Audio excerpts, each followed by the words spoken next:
povećaj background.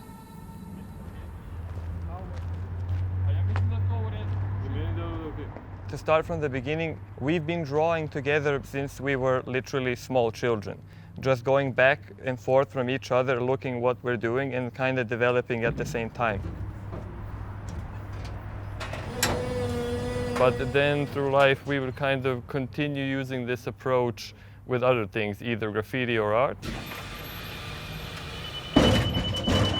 Day and night, large and small, bold and detailed, always this duality and always this kind of one thing that contrasts the other. So there's always a corresponding side to something because we kind of live through our life in this way. It's always been a duality for us.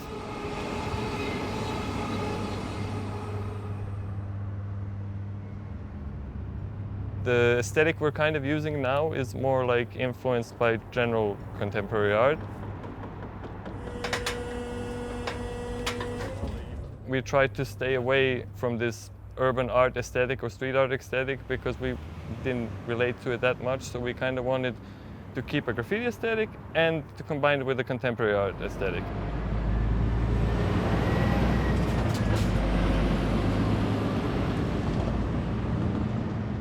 We also like to portray in these new kinds of work a sculpture-esque quality, forms that are free-floating in space.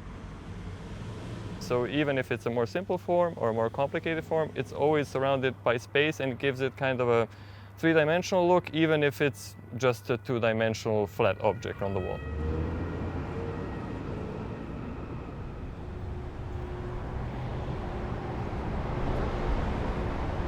A thing that really influenced us was many of the sculptures built in the period of Yugoslavia, which had this abstract form, but it was very strong and freestanding and either geometrical or very simple. And I think we kind of wanted to emulate our version of this kind of art from the past.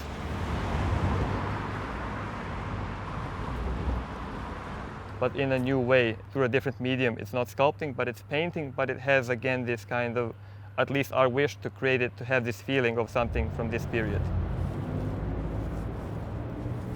The reference to the sculptures is the scale. They used to make big objects, but we still haven't had the opportunity to make big objects, but we have had the opportunity to make big walls. So in this kind of sense, I can portray something monumental without having the opportunity to actually make a sculpture.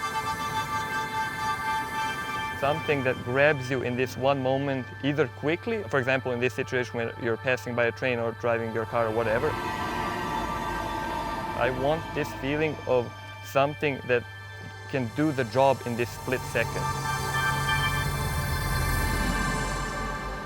It doesn't take a long time for the brain to kind of connect to it. It just kind of grasps you and goes directly to you, and you're already attracted to this object, even though that you're not aware of what the object is exactly. We try to depict something that visually attracts somebody, and they can have an experience without having an explanation about it.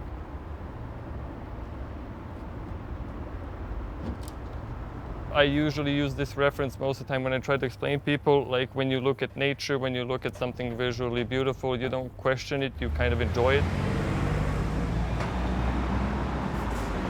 If you look to the sky and to look to anything visual, it attracts you and you don't overthink it. That's enough for me how somebody could take in our work.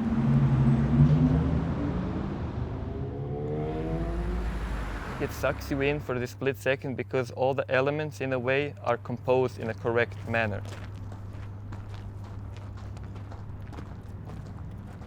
I believe that if something is composed in a correct manner, either the contrast or the amount of each color or the amount of like a thickness of a line or something, or the contrast of a thicker part and a more detailed part, if it's all composed in a correct way,